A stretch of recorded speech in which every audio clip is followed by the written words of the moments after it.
Morning, students. We were doing the third chapter in political science, election and representation. We continue with the same chapter. We had learned about the first past the post system. Now, this is a system that India has adopted. So, हम third chapter पढ़ रहे हैं and we had done an important point here, and that is first past the post system. ये election का वो तरीका है जो कि इंडिया ने अडॉप्ट किया है और ये हमने ब्रिटिश पॉलिटिकल सिस्टम से ही लिया है, उनके कॉन्स्टिट्यूशन से ही लिया है. And this system basically is about a system of elections where the candidate who gets the maximum number of votes he wins the elections. तो first past the post system क्या है? वो एक ऐसा सिस्टम है जहाँ पर जिस कैंडिडेट को सबसे ज़्यादा वोट्स मिल जाते हैं वो इलेक्शन जीत जाता है. Okay, and it does not specify कि कितना उसको परसेंटेज ऑफ वोट्स चाहिए, कितने वोट्स उसे चाहिए जीतने के लिए, जितने भी औरों से ज़्यादा चाहिए. तो suppose if there are 10 candidates and there are 100 votes, that does not mean कि कैंडिडेट को 50% ही वोट चाहिए जीतने के लिए. Even if he gets 20% votes, 10% votes, he or she can win provided the others get even less votes than him. Okay, तो ये है हमारा first past the post system जो कि इंडियन इलेक्शन सिस्टम है, जहाँ पर हर वो कैंडिडेट को हम विनर मानते हैं जिसको सबसे ज़्यादा वोट्स मिल जाते हैं. दूसरा जो सिस्टम है वो इजराइल जैसे कंट्री ने अडॉप्ट किया हुआ है, and that is called proportional representation. ये प्रोपोर्शनल रिप्रेजेंटेशन सिस्टम इसका कुछ हद तक हम यूज़ करते हैं इन electing people of Rajya Sabha. Okay, तो राज्यसभा के जो मेंबर्स हैं उन्हें इलेक्ट करने के लिए हम प्रोपोर्शनल रिप्रेजेंटेशन सिस्टम जैसा ही कुछ सिस्टम यूज़ करते हैं. Not exactly the same system, but वहाँ पर ये प्रोपोर्शनल रिप्रेजेंटेशन सिस्टम यूज़ होता है. Now Israel as a country, वहाँ पर जो टोटल उनका इलेक्शन प्रोसेस है वही प्रोपोर्शनल रिप्रेजेंटेशन सिस्टम पर टिका हुआ है. प्रोपोर्शनल रिप्रेजेंटेशन सिस्टम क्या है? ये एक ऐसा सिस्टम है जहाँ पे पहले लोग पार्टीज़ को वोट देते हैं, कैंडिडेट्स को नहीं. ओके, पार्टीज़ को एक सर्टेन वोट शेयर आता है. Suppose party A has got 40%, party B has got 30%, party C has got say 20%. तो इस परसेंटेज के आधार पर ही, इस परसेंटेज के बेसिस पर ही उन्हें नंबर ऑफ सीट्स अलॉट होंगी. Okay, suppose there are 100 seats, तो जिसको 40% शेयर मिला है उसको 40 सीट्स मिलेंगी, जिसको 30% शेयर मिला है उसको 30 सीट्स मिलेंगी. एंड यही प्रोसेस है. तो जितना उन्हें वोट्स मिलता है उसी के प्रोपोर्शन में उन्हें सीट्स अलॉट होती हैं पार्टीज़ को. लेकिन यहाँ पर लोग कैंडिडेट्स को नहीं चुनते, यहाँ पर वो अपने पार्टीज़ को वोट देते हैं. पार्टीज़ फिर बाद में कैंडिडेट्स को चुनती हैं. एक लिस्ट जरूर कैंडिडेट्स की पहले आ जाती है लोगों के सामने, बट वो पर्टिकुलर कैंडिडेट्स को वोट नहीं करते, वो वोट करते हैं पर्टिकुलर पार्टी को, and then party chooses its candidates. Okay, तो दोनों सिस्टम काफ़ी अलग है एंड दोनों तरह के ही सिस्टम यूज़ होते हैं. ज़्यादातर अगर देखा जाए डेमोक्रेटिक कंट्रीज़ में, तो हमारा वाला जो सिस्टम है first past the post system, ये ज़्यादा यूज़ होता है. ओके, नाउ इसके क्या ड्रॉबैक्स, क्या एडवांटेजेस हैं, हमने इसे क्यों चुना, आज हम इसे देखेंगे. पहले तो हम समझ चुके हैं कि first past the post system क्या है. प्रोपोर्शनल रिप्रेजेंटेटिव सिस्टम, जो पीआर सिस्टम जिसे हम बोलते हैं इलेक्शन का, वो क्या है. एंड आज हम पढ़ने जा रहे हैं जो टॉपिक वो है why did India adopt this system of first past the post system. इसे हमने क्यों अडॉप्ट किया. फर्स्ट, जो पीआर सिस्टम है, प्रोपोर्शनल रिप्रेजेंटेशन सिस्टम है, वो बहुत ही कॉम्प्लिकेटेड सिस्टम है. इससे पहले वाली जो क्लास है उसमें आई ट्राई टू एक्सप्लेन कि राज्यसभा का इलेक्शन कैसे होता है, उसका क्या फॉर्मूला है, how votes are cast and what is this system. And that system is a complicated process. And India में आम वोटर को, पब्लिक को ये समझ आ पाता, ये बहुत मुश्किल चीज़ थी. India being a poor country and literacy rate was very low, most of the people were illiterate, and for people to understand इतना complicated process वो एक बहुत बड़ा प्रॉब्लम हो जाता. इसीलिए simplicity of the first past the post system. तो पहला रीज़न जिसकी वजह से हमने first past the post system चुना वो ये था that this system is very simple. Okay, इसमें सिंप्लिसिटी बहुत है। एक कॉमन वोटर के सामने कैंडिडेट्स हैं एंड वो अपने कैंडिडेट को चुन सकता है जिसे वो पसंद है। ओके, तो ये बहुत सिंपल सिस्टम है उसके लिए। वो अपने उसके पास दो चॉइसेस है, वो चाहे तो पार्टी को चुन ले, वो चाहे तो वोटर को चुन ले। वो दोनों का कम्बिनेशन देखता है कि ये कैंडिडेट भी मुझे पसंद है और ये जिस पार्टी का है वो भी मुझे पसंद है and he may go for that candidate. लेकिन प्रोपोर्शनल रिप्रेजेंटेशन सिस्टम में उसके सामने कैंडिडेट नहीं है। Okay, he does not know कि कौन कैंडिडेट होगा और कौन मेरे प्रॉब्लम्स को सॉल्व करेगा, कौन अकाउंटेबल होगा हमारे एरिया में, कौन काम करेगा। और कैंडिडेट सामने नहीं होता है, पार्टी को केवल वोट देना होता है। तो ये सिस्टम इंडिया के लिए थोड़ा कॉम्प्लिकेटेड होता है, इसीलिए हमने इसे अवॉइड किया और हमने एक सिंपल सिस्टम जो first past the post system है उसे चुना। इसमें ड्रॉबैक है कि first past the post system में कम वोट लाकर भी आप जीत सकते हैं। ओके, आपको मेजॉरिटी वोट्स नहीं चाहिए। ओके, तो एक तो पहला रीज़न हमने जानने की कोशिश की इंडिया क्यों अडॉप्ट किया हमने first past the post system. First because of the simplicity of the process of this system. ये प्रोसेस सिंपल था, एक कॉमन वोटर के लिए समझना आसान था, इसलिए हमने इस सिस्टम को अडॉप्ट किया। तो FETP system offers voters a choice not simply between parties but specific candidates. हमारे सामने जो लिस्ट होती है उसमें कैंडिडेट भी होता है सामने, पार्टीज भी होती हैं सामने। ऐसा दूसरे सिस्टम में, प्रोपोर्शनल रिप्रेजेंटेटिव सिस्टम में ऐसा ऑप्शन नहीं है। Okay, now voters are often asked to choose a party and the representatives are elected on the basis of the party list. ये दूसरे सिस्टम की बात हो गई। As a result there is no representative. तो PR जो system है proportional representation, उसका ड्रॉबैक यही है कि ऐसा कोई कैंडिडेट नहीं है सामने जो कि अकाउंटेबल हो, जिसे हम कह सकें कि हमारे इस एरिया में काम क्यों नहीं हुआ या हम किसी से शिकायत कर सकें। तो ऐसा कोई कैंडिडेट सामने नहीं होता है। मोर इम्पॉर्टेंटली जो हमारे कॉन्स्टिट्यूशन मेकर्स थे उन्हें इस बात की भी चिंता थी कि हमारे यहाँ जो गवर्नमेंट्स बनेंगी वो स्टेबल होनी चाहिए। ओके, स्टेबल गवर्नमेंट्स होंगी तभी कंट्री ठीक से रन कर पाएगी। ओके, तो स्टेबल गवर्नमेंट जो FTP सिस्टम है वहाँ पर स्टेबल गवर्नमेंट्स की चांसेस ज़्यादा होती हैं एंड प्रोपोर्शनल रिप्रेजेंटेटिव सिस्टम में स्टेबल गवर्नमेंट्स ज़रूरी नहीं है, वहाँ पर थोड़ी इनस्टेबिलिटी रहती है। ओके, क्योंकि वहाँ पर क्लियर मेजॉरिटीज नहीं मिलती। More importantly the makers of our constitution is also felt that PR based election may not be suitable for giving a stable government in a parliamentary system। तो ये parliamentary form system जो हमारा था, इसमें एक stable government की जो ज़रूरत थी वो शायद PR सिस्टम से नहीं हो पाता, इसीलिए हमने इस सिस्टम को first past the post system को चुना। एक बहुत बड़ा कारण है कि ब्रिटिशर्स यहाँ रूल कर रहे थे, उन्होंने ही यहाँ पर पॉलिटिकल सिस्टम की नींव रखी, यहाँ पे इलेक्शंस की, और ये सिस्टम उन्हीं का है। तो हमें ये, और यहाँ पे लेजिस्लेटिव इलेक्शन काउंसिल के इलेक्शंस होते थे पहले, इंडिपेंडेंस से पहले ही, तो हमें इस सिस्टम की आदत भी थी और हमारे लिए एक सिस्टम ऐसा था जिसे हम जानते थे, समझते थे और हम कंफर्टेबल भी थे इस सिस्टम से। ओके, तो ये दो रीज़न हम जान चुके हैं। पहला है कि ये सिस्टम एक सिंपल सिस्टम था, इसमें सिंप्लिसिटी थी, लोग इसे आसानी से समझ सकते थे। और दूसरा रीज़न ये है कि इस सिस्टम के ज़रिए एक स्टेबल गवर्नमेंट मिलती है। Okay, and thus this system makes it possible for parliamentary government to function smoothly and effectively by facilitating the formation of a stable government। अगर स्टेबल गवर्नमेंट रहेगी तो स्टेबल तरीके से गवर्नमेंट चल पाएगी। ओके, काम कर पाएगी, वो देश की तरक्की हो पाएगी।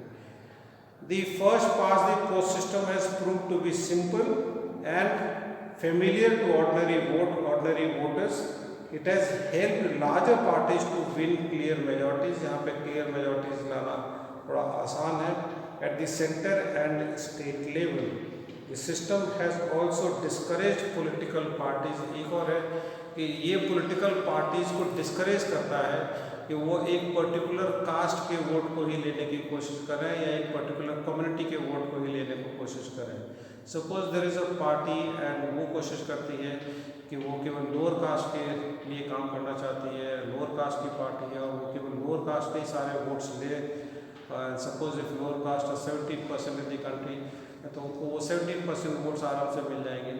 एंड ऐसा वो न करें, केवल एक कम्युनिटी के वोट्स न लें, बाकी से भी वोट्स लेने की कोशिश कर रहे हैं, इसलिए भी इस सिस्टम को अवॉइड किया गया।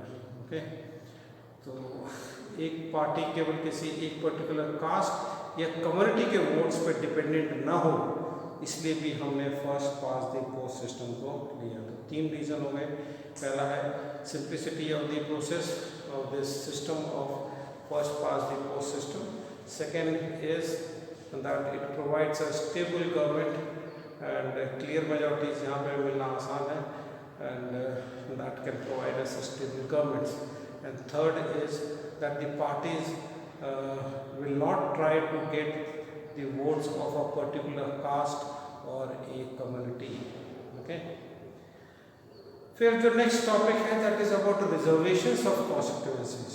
ओके, रिजर्वेशंस कॉन्स्टिट्यूएंसीज में क्यों होनी चाहिए? रिजर्वेशंस की जरूरत इसलिए महसूस की गई because there are some communities in Indian society who find it very difficult to win elections. Why? Because they have been discriminated for a very long time. उनके पास एजुकेशन नहीं है, they don't have the financial help, उनके पास नहीं है, financial strength नहीं है उनके पास, और उनके लिए इलेक्शंस में compete करना मुश्किल है, और वो अपने दम पर इलेक्शंस नहीं जीत सकते जब तक उनको रिजर्वेशन नहीं दिया जाए। ऐसे ही कुछ कम्युनिटीज़ हैं, social scheduled caste and scheduled tribe. इन दो कम्युनिटीज़ को इलेक्शंस में रिजर्वेशन देना ज़रूरी समझा गया, और इसीलिए इनके लिए रिजर्वेशन की सुविधा की गई। और अभी जो सिस्टम है उसमें scheduled tribes and scheduled caste, इन दो को रिजर्वेशन मिलता है। एक तो जनरल इलेक्शंस होते हैं और एक होते हैं लेजिस्लेटिव असेंबली के इलेक्शंस। जनरल इलेक्शंस वो इलेक्शंस हैं, लोकसभा के इलेक्शंस यहाँ पे पूरे कंट्रीज में होते हैं, और हम लोकसभा के मेंबर्स को चुनते हैं।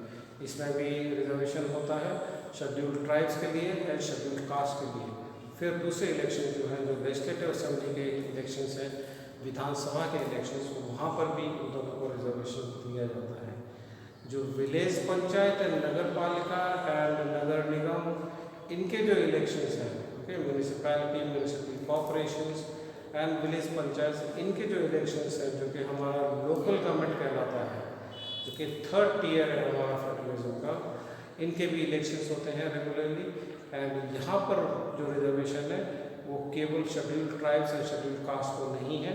यहाँ पर scheduled tribes, scheduled caste plus OBC and payment, तो यहाँ पर 4 तरह के रिजर्वेशंस हैं, एंड चारों को रिजर्वेशन है। उसमें 1/3 सीट्स वुमेन के लिए रिजर्व होती हैं, ओबीसीज का उनके प्रोपोर्शन में 27% शायद उनके ओबीसीज का रिजर्व होती है, एससीज एंड एसटीज का जो रेशियो है उस रेशियो में उनकी सीट्स रिजर्व होती हैं। ओके, तो ओबीसी एंड वुमेन, इनको रिजर्वेशन केवल और केवल लोकल गवर्नमेंट के इलेक्शंस में है।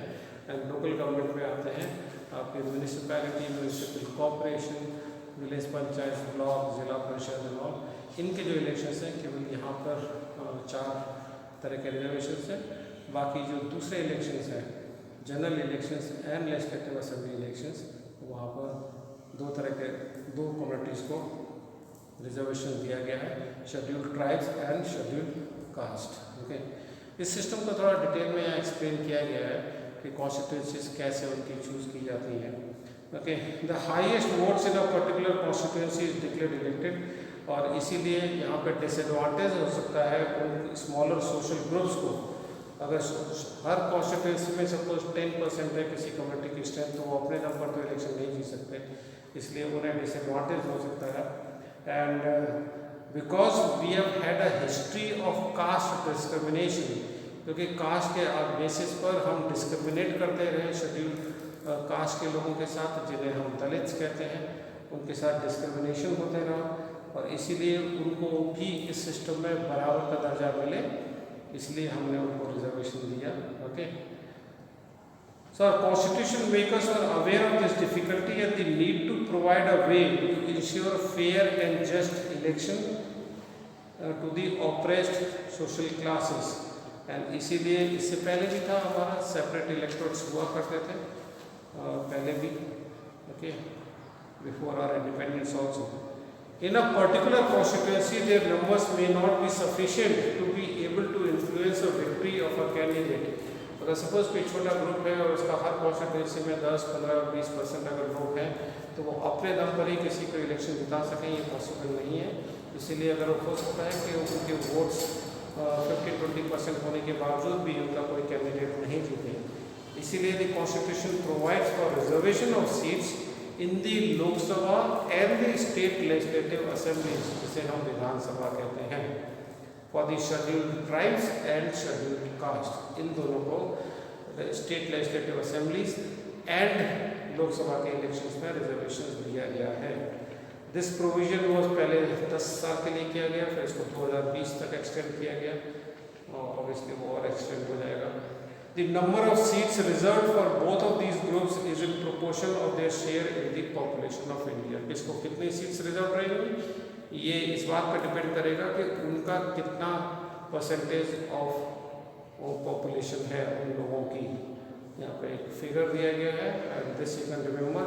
Out of 543 scheduled out of 543 seats in the Lok Sabha, उसमें से 84 सीट्स रिजर्व है शेड्यूल्ड कास्ट के लिए and 47 are reserve for scheduled tribe. तो एससी के लिए 84 एंड एसटी के लिए 47 out of 543 Lok Sabha constituencies. Okay, so these are reserve for, ये रिजर्वेशंस हैं। एंड इसके अलावा और भी डिमांड कर रहे हैं, women are demanding seats to be reserve for them in both Lok Sabha and Vidhan Sabha, but उनका ये बिल है काफ़ी सालों से पेंडिंग है, and they are suppose to get this reservation, but they have not got it till now. Okay, this decision is taken by, अब कैसे करते हैं, who decides which constituency is to be reserved। अब 543 में से कौन सी constituency किसके लिए रिजर्व होगी, कौन सी एससी के लिए होगी, कौन सी एसटी के लिए होगी, उस सिस्टम को समझाया गया है। On what basis is this decision taken? This decision is taken by an independent body called the Delimitation Commission. You have to remember this word, Delimitation Commission. Okay.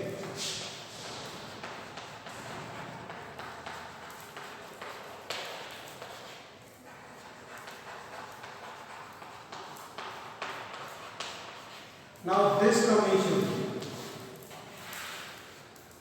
it is their work. Delimitation Commission का काम है constituencies को बनाना। Okay, तो यही create करते हैं, election commission नहीं अकेले क्रिएट करता है। The delimitation commission is appointed by the president of India. इन्हें अपॉइंट कौन करता है, प्रेसिडेंट ऑफ इंडिया अपॉइंट करते हैं इसे, and works in collaboration with the election commission of India. अकेले काम नहीं करते हैं, works in collaboration with the election commission of India. It is appointed for the purpose of drawing up the boundaries of constituencies all over the country. Constituencies बनाने का ये काम करते हैं।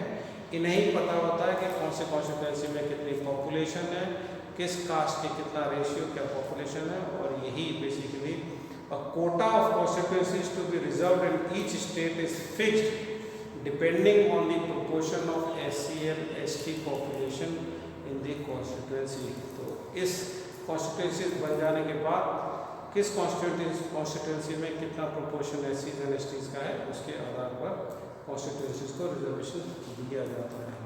पहले STs का डिसाइड किया जाता है। Okay, these constituencies that have the highest proportion of scheduled tribe population, suppose 543 में से जो 47 सीट्स जिनको रिजर्वेशन मिलना है STs का, तो जिनमें सबसे ज़्यादा टॉप में सबसे ज़्यादा जिनको जिसमें ST की पॉपुलेशन होगी उन्हें ST सीट्स डिक्लेयर कर दिया जाता है। लेकिन SC सीट्स परमानेंट नहीं होती हैं, ये रोटेशन में वर्क करती हैं। Okay, so it picks constituencies that have higher proportion of scheduled caste population, but उसको वो different regions of the state में उसको स्प्रेड करते हैं। This is done because the scheduled caste population जो है वो किसी एक जगह पर नहीं है, वो जनरली स्प्रेड आउट है, इसलिए ये सीट्स भी परमानेंट नहीं होती हैं। शेड्यूल्ड ट्राइब्स की परमानेंट होती हैं, शेड्यूल्ड कास्ट की सीट्स वो परमानेंट नहीं होती हैं और वो रोटेशन में वर्क करती हैं। ओके, यहाँ पर we are seeing that reservation बाकी कम्युनिटीज भी डिमांड कर रहे हैं, specially women, and women have been demanding 1/3 reservation. This bill has been pending in Lok Sabha for a long time, and that has not happened. Okay, so today what we learned was the benefits of the first past the post system, वो reason जिसकी वजह से India ने first past the post system को adopt किया, ये हमने जाना, एंड उसके 3 मेन पॉइंट्स हैं. And then we also learn why reservations are required and how these reservations in elections work. Okay, so those were the 2 topics we covered, and the next is about free and fair elections. How free and fair elections are ensured, and क्या तरीका है कि किस तरह से election commission free and fair elections India में करवाते हैं. Okay, so that topic will be covering in the next class. So that's all in this class. Thank you.